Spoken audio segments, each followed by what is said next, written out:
자기의 생명으로 낳은 것이 교회예요. 교회.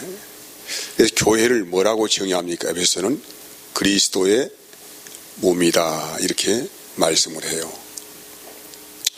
이 그리스도의 몸으로 낳기 위해서 예수님께서 십자가로 하나 되게 하셨습니다.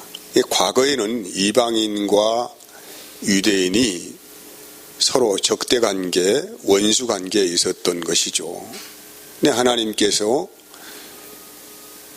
새로운 생명을 부여하여 주셔서 원수되고 적대관계에 되었던 이방인과 유대인이 이제 하나 되는 한 몸으로 교회가 되게 하신 것입니다.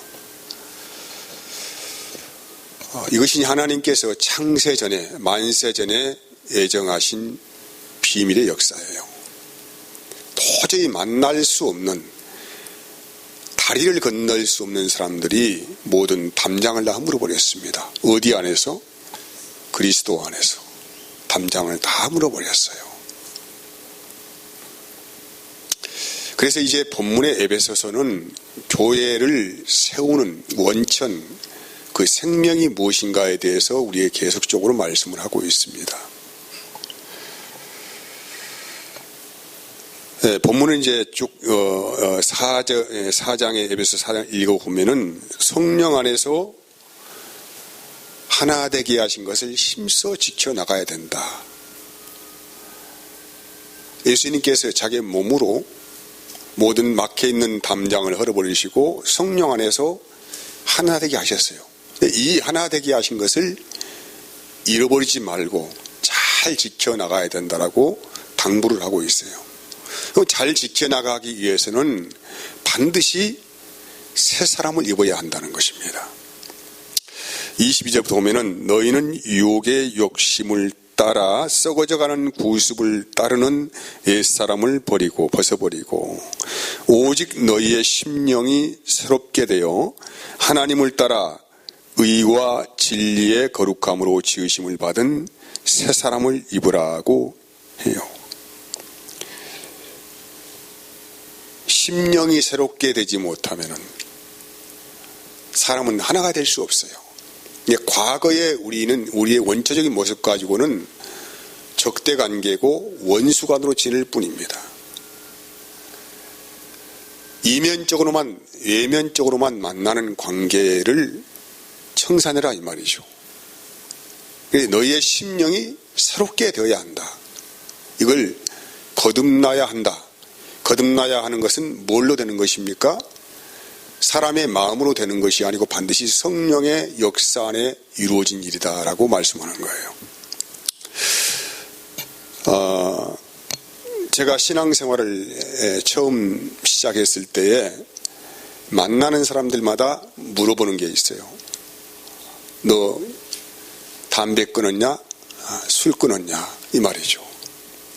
아마 세상 사람들은 담배 안 피고 술 안 마시는 부류가 그리스도인이다 이렇게 인식을 하고 있는 것 같습니다. 어떤 시골 교회 목사님이 밤늦게까지 말씀을 준비하다가 화장실 가고 싶어서 그냥 그대로 이 볼펜을 입에 물고 그냥 그대로 화장실 갔어요. 근데 마침 그때에 그 목사님 사택을 지나가던 어떤 교회 성도가 그걸 봤다는 거예요. 봐가지고는 깜짝 놀랐어요. 이 목사님 밤에 담배를 피우는가 보다 하고 이제 그 다음날에 일어나 보니까 온 마을에 이 소문이 바다에 가나가지고 저 교회 목사님은 담배 피는 목사래 이런 소문이 나가지고 더 이상 그곳에서 목회를 할 수 없었다는 그런 이야기가 있어요. 아무튼지 간에 담배, 술 이것은 좀 세상 사람들도 인식하기를 좀 안 좋은 것이다. 그렇게 인식을 하고 있는데 역시 성경에서도 술을 좀 가까이 하지 말라고 우리에게 당부를 하고 있어요. 아무래도 술을 가까이 하게 되어지면은 정신이 흐려지잖아요. 정신이 흐려지고 사고 판단 사례 의식이 굉장히 현저하게 저하가 됩니다. 이 말 저 말 하게 되죠. 또 실수하게 되어지고 또 아무튼 여러 가지 좋은 일보다는 좋지 않은 일들이 많이 발생이 됩니다. 이를 통하여 또 여러 가지 말다툼도 하고 분쟁도 일어날 수 있고 그런 일 아니겠어요? 그러니까 성경에서는 술을 탐하는 자와 가까이 하지 말라라고 경고를 하고 있어요. 그리고 담배는 이제 뭐 특별히 성경에서 다루지는 않고 있지만은 담배는 중독성을 가지고 있어요. 정신 건강에도 안 좋고 몸의 건강에도 매우 안 좋은 그런 식품으로 분류가 되어 있습니다. 그리스도인들은 경건 생활을 하기 위해서는 이 두 가지는 좀 잘 절제해야 되지 않겠느냐 이 말이죠. 하지만은 이것보다 훨씬 더 강도가 높은 하나님께서 매우 싫어하시는, 심지어는 성경에서는 이런 일을 하는 자는 하나님의 나라를 유업으로 받지 못한다라고 강력하게 하신 말씀이 오늘 에베소서에 기록된 말씀이에요. 분노하지 말아라, 거짓말하지 말아라, 도둑질하지 말아라, 더러운 말 하지 말아라. 여러분, 담배 피는 목사, 술 마시는 목사 이러면 어떻게 보십니까? 저 목사도 아니야. 세상에 저게 목사는 담배를 핀대, 술을 마신대. 그러니까 아무도 여러분이 이 한국 이 정서상 그 사람을 목회자로 인정하지 않을 것입니다. 근데 이보다도 훨씬 더 100배, 1000배 강도가 높은 하나님이 미워하시고 싫어하시는 일이 분노하는 것이고 거짓말하는 것이고 도둑질하는 것이고 더러운 말을 하는 것이다. 그래서 이 본문에서는 이런 일이 성령을 근심하게 한다. 이런 사람은 하나님의 나라를 유업으로 받지 못한다 라고 정하고 있어요. 갈라디아서 5장 19절 21절 보면은 육체의 일은 분명하니 곧 음행과 더러운 것과 호색과 우상숭배와 주술과 원수 맺는 것과 분쟁과 시기와 분냄과 당 짓는 것과 분열함과 이단과 투기와 술취함과 방탕함과 또 그와 같은 것들이라. 전에 너희들에게 경계한 것 같이 경계하노니 이런 일은 하는 자는 하나님의 나라를 유업으로 받지 못한다고 분명히 말하고 있어요. 이건 육체의 일이다. 즉 성령의 일이 아니라는 거예요. 여러분 생각해 보세요.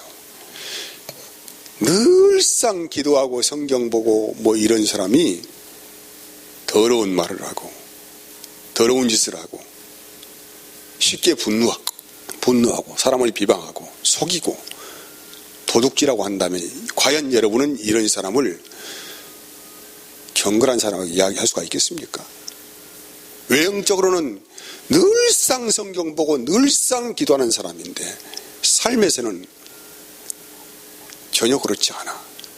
그럼 어느 누가 이런 사람을 향하여서 야 저분은 경건한 사람이다, 은혜가 충만한 사람이다 이렇게 말할 수가 있겠습니까? 차라리 기도하지 않고 성경 보지 않아도 그래도 외형적으로라도 그렇게 좀 뭔가 갖춰진 사람에 대해서는 이 사람은 그래도 사람이 된 사람이야, 아주 좋은 사람이야 이렇게 말하지 않겠어요? 그래서 오늘 말씀은 교회를 허무는 일이 무엇이냐에 대해서 말씀하는 거예요. 어떤 사람이 교회를 허물고 분열시키는가 이 말이죠.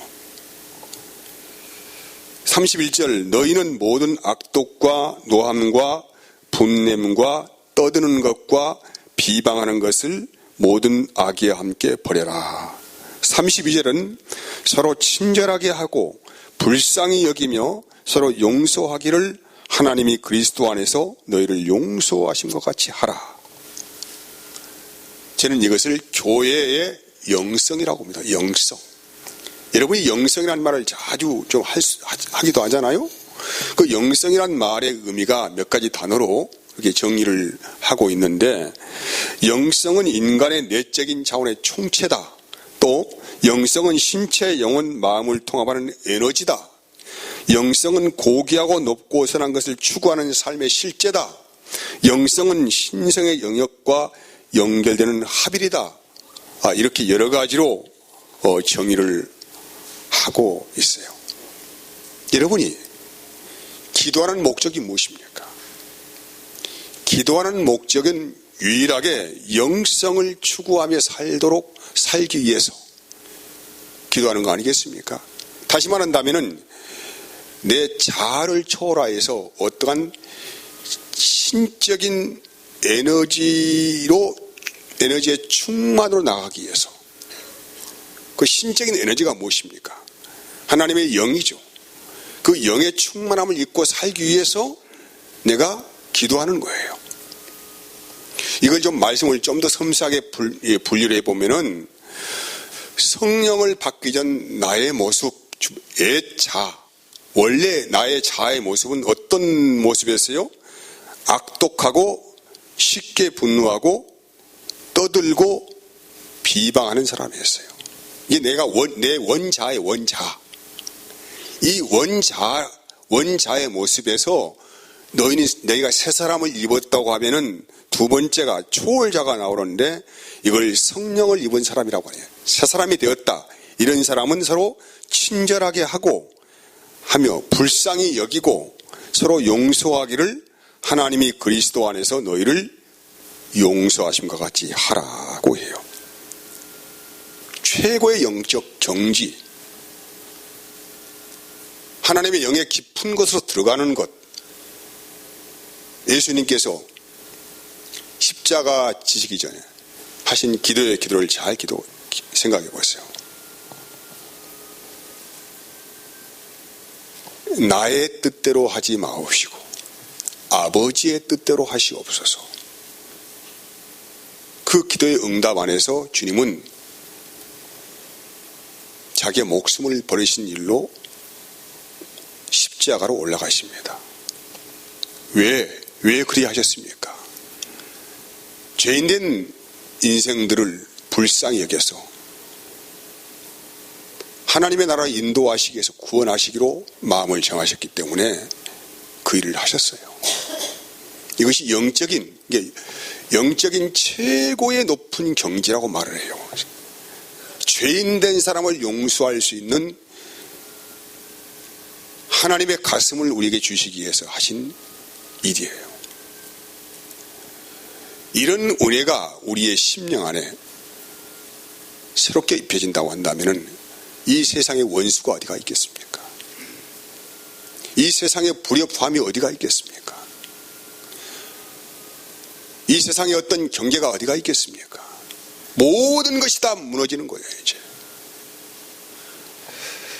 그래서 여러분, 영성이라고 하는 것은 육신적인 자아를 벗어버리고 그리스도 안으로, 다시 말하면 초월적인 자아 안으로 들어가는 것을 말하는 거예요. 그리스도 안으로 들어가서 경험되는 신성한 신의 성품을 맛보는 것을 말씀합니다. 하나님의 성품, 그리스도의 성품을 말씀하는 것이죠. 베드로후서 1장 3절에서 4절까지 보면은 그의 신기한 능력으로 생명과 경건에 속한 모든 것을 우리에게 주셨으니 이는 자기의 영광과 덕으로서 우리를 부르신 이를 알므로 말미암음이라. 이로써 보배롭고 지극히 큰 약속을 우리에게 주사 이 약속으로 말미암아 너희가 정욕 때문에 세상에서 썩어질 것을 피하며 신성한 성품에 참여하는 자가 되게 하려 하셨느니라. 신기한 능력으로 생명과 경건에 속한 모든 것을 우리에게 주셨어요. 이 모든 것의 결론이 뭐냐면은 신성한 성품에 참여하는 자가 되게 하려고 하는 것이 목적이 되었다. 신의 성품, 이것을 그리스도의 마음, 하나님의 본성, 이렇게 말씀합니다. 빌립보서 2장 5절 6절에 보면은 너희 안에 이 마음을 품으라. 곧 그리스도의 예수의 마음이니 그는 근본 하나님의 본체시나 하나님과 동등됨을 취할 것을 여기지 아니하시고. 주님은 하나님의 본성이고 본체이십니다. 우리가 하나님의 영역으로 들어간다, 그분 안으로 들어간다, 내가 성령을 받았다 하는 모든 말들의 결론체가 뭐냐면 신의 성품에 내가 참여하는 자가 되는 것입니다. 여러분, 우리가 그리스도인 되었을 때는 나타나는 삶의 몇 가지 변화가 있어요. 첫 번째는 하나님이 나의 아버지가 되었다는 거예요. 나의 아버지였어. 과거에는 나의 아버지가 아니었어. 근데 나의 아버지는 육신의 아버지였죠. 근데 이제는 그리스도 안으로 들어가 보니 하나님이 나의 아버지가 되었다는 고백이 나오게 되어지고, 두 번째는 나라의 소속을 받았습니다. 이제 우리는 세상 나라가 아니고 하나님 나라의 소속으로 우리가 세워진 거란 말이죠. 이제 세 번째가 새로운 가족 관계가 형성이 되어서 이걸 교회라고 합니다. 우리는 여러분 육신의 것을 벗어버린 사람들로서 성령을 받은 사람으로서 새 사람을 입고 성령 안에서 함께 만나는 그런 영적 생명 공동체가 되었다는 것입니다. 이걸 뭐라고 합니까? 교회라고 해요. 교회. 네 번째, 이제 성령께서 이 중요한 거예요. 가장 중요한 것입니다. 성령께서 내 안에 나와 함께 사심을 통하여서 나를 예수님의 성품으로 날마다 바꿔가시는 일을 하십니다. 내가 소속도 정해졌고 하나님이 나의 아버지가 되셨고, 이런 모든 일이 중요하기는 한데 이건 외적인 내용이고, 진짜로 중요한 것은 우리의 속사람을 날마다 그리스도의 형상으로 변화시켜 간다, 이 말이죠. 그래서 우리의 삶의 모든 것을 우리 성령께서 조율하시고 주관하시는 것입니다. 넘어지게 하시고 자빠지게 하시고 다시 일으켜 세우시고, 이런 모든 관계 안에서 날마다 어떻게 해요? 그리스도의 형상으로 나를 변화시켜 가시는 것이 너무나도 중요한 일이기 때문에 그렇습니다. 그래서 너희는 성령 안에서 인치심을 받은 자니까 성령을 뭐라고요? 근심하게 하지 말라. 성령을 근심하게 하지 말라는 것은 성령을 근심시키는 일을 하지 말라는 거예요. 베드로후서 1장 4절에 이렇게, 이로써 보배롭고 지극히 큰 약속을 우리에게 주사. 보배롭고 지극히 큰 약속, 이 약속은 다시 말합니다, 신성한 성품에 참여하는 자가 되게 하는 것이 목적이 된다, 이 말이에요. 목적. 베드로후서 1장 5절 8절에 이렇게 말합니다. 그러므로 너희가 힘써 더욱 너희 믿음의 덕의 지식을, 지식의 절제를, 절제의 인내를, 인내의 경건을, 경건의 형제 우애를, 형제 우애의 사랑을 더하라. 이런 것이 너희에게 있어 흡족한 점, 너희로 우리 주 예수 그리스도를 알기에 게으르지 않고 열매 없는 자가 되지 않게 하려 하거니와. 그래서 열매로 너희가 신의 성품에 참여하고 있는지 참여하고 있지 않는지에 대해서 드러내라, 이 말이죠. 그래서 힘써 믿음의 덕을 세우고 덕의 지식을 세우고 지식의 또 절제를 세우고 절제의 인내를 하고, 이런 과정 안에서 힘써서 성령이 은혜 주신 성품에 참여하라, 이런 경고의 말씀을 하고 있어요. 에베소서는 여러분 바울 사도께서 로마의 감옥에 갇혔을 때에 AD 60년에서 62년경에 기록된 말씀이에요. 사도행전 19장에 보면은 예루살렘으로 향하는 바울께서 그 과정 안에서 에베소 장로들을 청합니다. 그리고 마지막 이제 예루살렘에 가면은 자기는 잡힐 것이고 그 다음에 일은 내가 알지 못한다. 마지막 유언을 하는 거예요. 유언. 그 장로들을 초청해 가지고 마지막 유언을 해. 그 내용이 뭐냐면은 사도행전 19장 18, 20일입니다. 오매 그들에게 말하되 아시아에 들어온 첫날부터 지금까지 내가 항상 여러분 가운데서 어떻게 행하였는지를 여러분도 아는 바니 모든 겸손과 눈물이며 유대인의 관계로 말미암아 당한 이 시험을 참고 주를 섬긴 것과 유익한 것은 무엇이든지 공중 앞에서나 각 집에서나 꺼리낌이 없이 여러분에게 전하고 가르치시고 유대인과 헬라인에게 하나님께 대한 회개와 우리 주 예수 그리스도께 대한 믿음을 증언하는 것이라. 보라, 이제 나는 성령에 매여서 예루살렘으로 가는데 거기서 무슨 일을 당할는지 알지 못한다. 눈물을 흘리면서 내가 이제까지 너희에게 단 하나도 말씀을 가감하지 않고 온 힘을 다하고 마음을 다해서 가르친 것을 기억하라. 이 유언적인 메시지를 남기고 사도 바울은 성경의 예언대로 잡혀서 로마 감옥에 들어가고 그런 과정 안에서 신문 가운데서 바울은 전혀 죄가 없다, 무죄가 판명되었습니다마는 거기에서 바울은 성령의 음성 안에서 나는 기어이 가이사 앞에 가야 한다. 나는 그런 음성을 듣고 가이사에게 상소를 합니다. 여러분, 저는 개인적으로 에베소를 읽으면서 우리가 오늘 읽은 본문이 가장 핵심적인 말씀이다 이 말이죠. 가장 중요한 말씀입니다. 서로 친절하게 하며 불쌍히 여기며 서로 용서하기를 하나님이 그리스도 안에서 너희를 용서하신 것 같이 하라. 여러분, 성령을 받은 사람들은 말이 통하고 뜻이 통합니다. 비록 살아가는 환경 다르고 외모 다르고 언어 다르고 문화 다르고 지식이 다르고 재능이 다르고 다 다를 수 있어요. 다를 수 있는데 성령 받은 사람들은 삶의 철학이 같고 삶의 방향이 같습니다. 그래서 한 마음으로 한 뜻으로 성령 안에서 교통할 수 있어요. 그래서 오늘 본문은 우리에게 무거운 말씀을 하고 있습니다. 너희가 그리스도인으로서 새 사람이 되었다고 하면은, 너희가 성령을 받았다고 하면은 성령은 거룩한 영이시다. 그렇다고 하면은 제발 예수님께서 자기의 몸을 십자가에 던져내시고 세우신 이 몸된 교회를 회방하지 말아라. 허물지 말아라.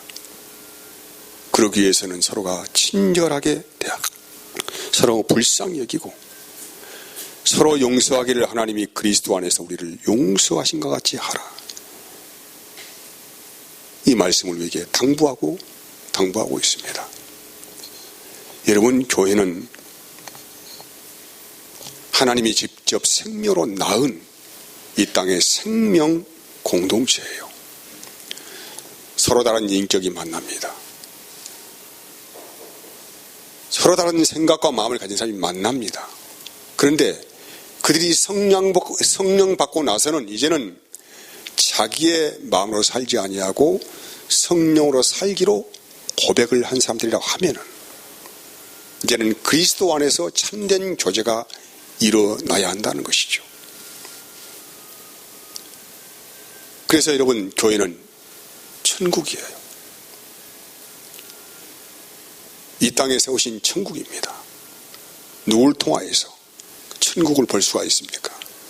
성령을 받은 사람들을 통하여 천국을 볼 수가 있어요. 말이 단정하고 행동이 단정하고 깨끗합니다. 그리고 너무 예의가 바릅니다. 우리는 세상 사람들이 살아가는 윤리나 도덕적인 차원의 그런 차원이 아니에요. 최소한 그리스도께서 이 땅을 살아가신 영적 차원에서 살아가는 사람들이에요.